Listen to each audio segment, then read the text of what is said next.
Сәлеметсіңдер ме балалар? Қазіргі өтетін тақырыбымыз ол бүкіл әлемдік тартылыс заңы деген, иә? Бүкіл әлемдік тартылыс заңы дегеніміз Ньютонның ашқан заңы, иә? Вот бүйтіп айтқан Ньютон, кез келген екі денені алсақ, дейді, біреуінің массасы М1, екіншісінің массасы М2 болды, да? Олардың арақашықтығы r болса, олар бірін-бірі F деген күшпен тартады. Екі күш Ньютонның үшінші заңы бойынша ол тең болады.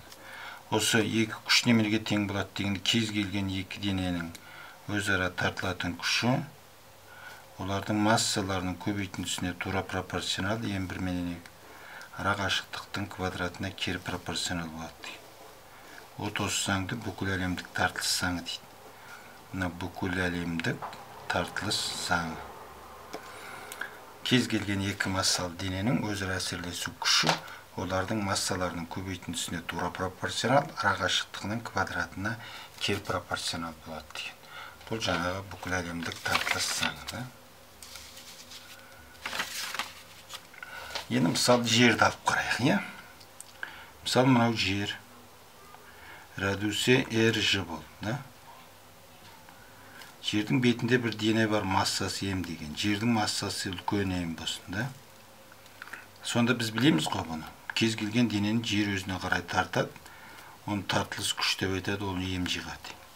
Бүкіл әлемдік тартылыс заңы бойынша осы күш жаңа бүкіл әлемдік тартылыс заңынан шығатын күш болып отыр ғой. Гравитациялық тұрақта М көбейтілген үлкен М астында r ж-ның квадраты.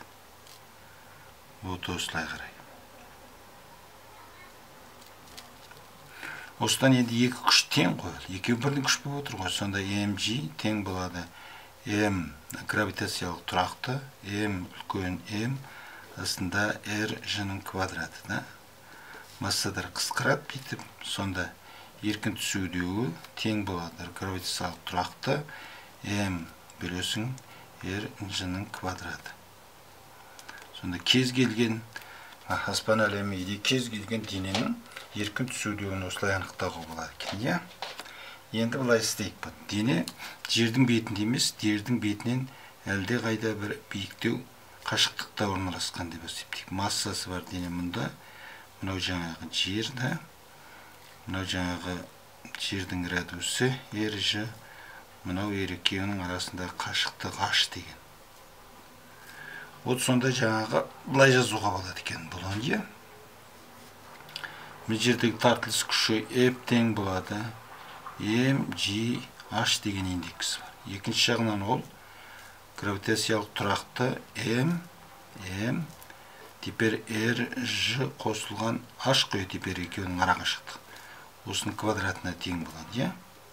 Осыдан екеуін теңестіріп массадары қысқаратын болса, сонда g h тең болады гравитациялық тұрақты m астында r қосылған rж қосылған h-тың квадраты болады.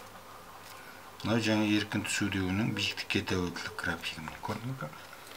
То есть формуласы міне. Неғұрлы жердің бетінен биіктеген сайын g азая береді, ол өте азая береді деген сөз тартылыс өрісі жердің әлсіреп бара жатыр. Иә? Осындай екен. Енді осыған есептер шығарып көрейік. 14-тің 3-і. 14-тің 3-і. Давайте 14-тің есептерін түсірейік. Алғашқы беті 14-тің де. Одан келесі беті.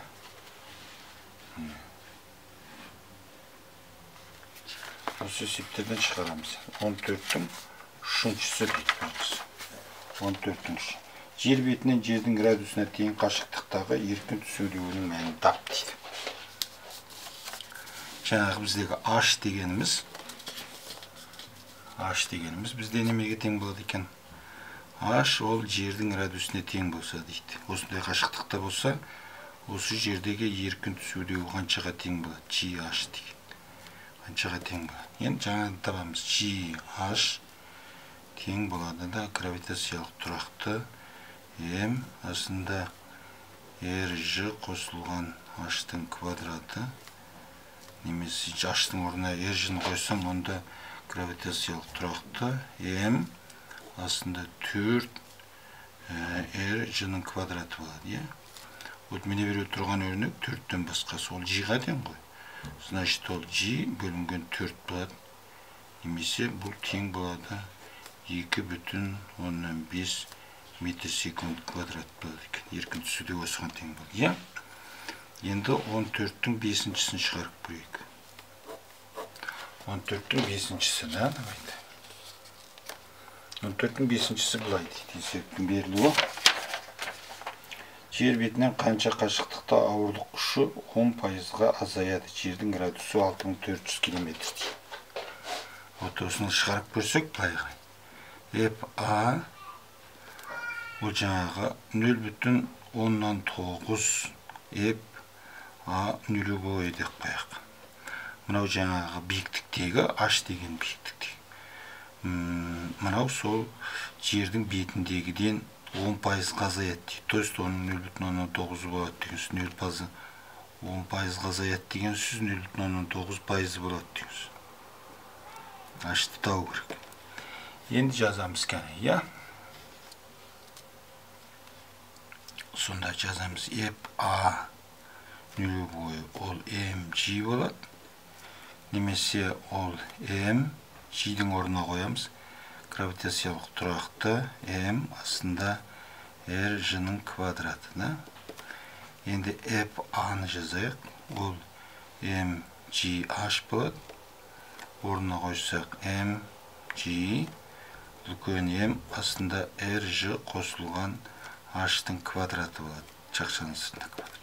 Енді екеуін бір-біріне қатынастырайық. F-A нулевой F-A-ға қатынасы бәрі қысқарып болады. Сонда үстінде rg қосылған h-тың квадраты болады. Астында rg-ның квадраты болады, да? Немесе бұл бізде F-A нулевой астында 0,9 F-A нулевой болады. Немесе ол 1 бөлінген 0,9 деген сөз. Енді екі жағынан бірдей түбір табамыз мынадан. Сонда rg қосылған h астында rg тең болады 1 бөлінген түбір астында 0,9 болады. Немесе ол тең болады 1,05 болады. Осыдан ары қарай h-ты табатын болсақ, h тең rg 1,05 азайтылған 1, немесе ол тең болады 6400 көбейтесің 0,05-ке көбейтеміз. Немесе ол 320 километр болады екен, иә? 320 километр болады. Так, енді ары қарай келесі есепті шығарып көрсек, балалар, иә? Келесі есепті шығарып көрсек. Келесі есебіміз біздің былай қарайды, былай дейді. Ол міне 13-тің 8-і. 13-тің 14-тің 7-сі балалар, иә? 14-тің 7-сі былай дейді. Күнге дейінгі қашықтық 1,5 оның 8 дәрежесі километр болса, күннің массасын тап, гравитациялық тұрақтың мәні берілген. Енді осы есепті шығарып көрейік, иә? Бұл 14-тің 7-сі. 14-7. Екеуінің ара қашықтығы 1,5 оның 8 дәрежесі километр болады екен. Күннің массасын табу керек. Странный есебе күннің массасын табу керек. Вот мынау мына жерде күн. Күнді жер айналып жүреді, да, бүйтіп. Примерно шеңбер бойымен айналады. Мынау жер. Бұл 365 күнде бір рет айналып шығады, иә? 365 тәулікте жоқ шамамен бір рет айналып шығады деңіз. Ал мына жерде жерді күн өзіне қарай тартады. mg деген күшпен, да? Немесе ол үші центрден тепкіш күш деген бар. mv квадрат бөлінген r деген. Осы екі күш теңесіп тұрғандықтан, именно ол осы екі шеңбер бойымен айналып тұрады дейміз.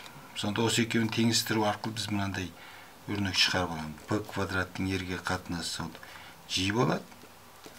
Ал енді орнына қойсақ, сонда b квадрат бөлінген r тең болады g масса күндікі астында r квадрат болады. Осыдан b квадрат табатын болсаң,